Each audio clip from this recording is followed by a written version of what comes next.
You've heard, and Greg touched on it, American soldiers for the 25th time in just the past couple of weeks, Iran targeted proxies have been going after those soldiers. The question then becomes what to do as this war clearly seems to be itching to expand. Adam Boehler joins us right now. I think you remember that name, a key player in the Abraham Accords. He was a key negotiator, former Taliban negotiator at that. Mr. Boehler, very good to have you. This fear that it's spreading and Iran is instigating that spread between Hezbollah attacks in the north from Lebanon to what it's doing already for Hamas. What do you make of it all? I make that it's completely true. That's what Iran does. Iran instigates. So Iran instigated the whole issue right now with Hamas, and they're going to continue to be in the background instigating U.S. forces, and how we respond is really important. The question then becomes, how do we respond? A lot of the criticism that the administration's been getting about the response thus far is they target those proxies, usually in Syria, but not Iran directly. I'm just wondering whether that really helps the process when the people behind it, presumably, are untouched. Well, a lot of people don't know that when the Abraham Accords themselves were really enabled by the fact that we struck Iran's number 2 individual, al-Soleimani, and killed him in Iraq. That showed that we were serious. So I think we've got 2 warships there.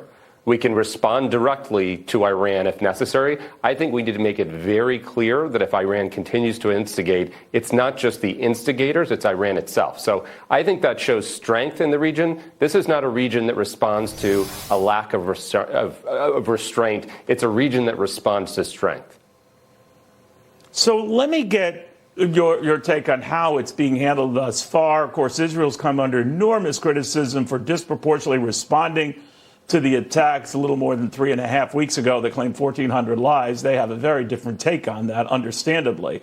But we're even giving them pressure now. So, sort of saying, be careful, watch out for civilians, provide a passageway so those who need to get out can get out. What do they do? I think at the end of the day, they do exactly what they said they were going to do right after the attacks. They have to get rid of Hamas. Leaving Hamas in there is not going to work. We've tried it. We've tried every other solution here. They need to get rid of Hamas. It's exactly what we said the moment this happened.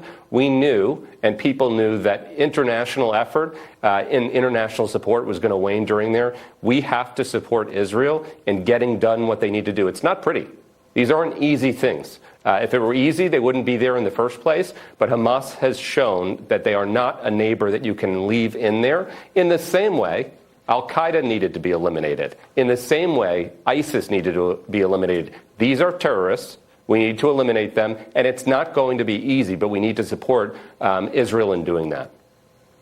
Very few outside of Western countries are supporting Israel, or robustly so. And even in those countries, the U.S. included, at universities, it's quite a different story. Not across the board. But I wonder, as a negotiator and trying to bring warring sides together, at least talking, does that worry you? There's nothing wrong with talking. You see the negotiations with Qatar. There's never anything wrong with talking. It doesn't stop action, though. And the reality here is a strong response, and going forward is going to put those talks in a better place anyway. What I will say is stopping and doing nothing, it sounds easy. It sounds nice. But the right solutions are never easy here. And so I never think that talking is a bad thing. It doesn't mean we should stop taking action, and it doesn't mean we should stop trying to remove Hamas at this point. So that's my view. That's strong negotiations.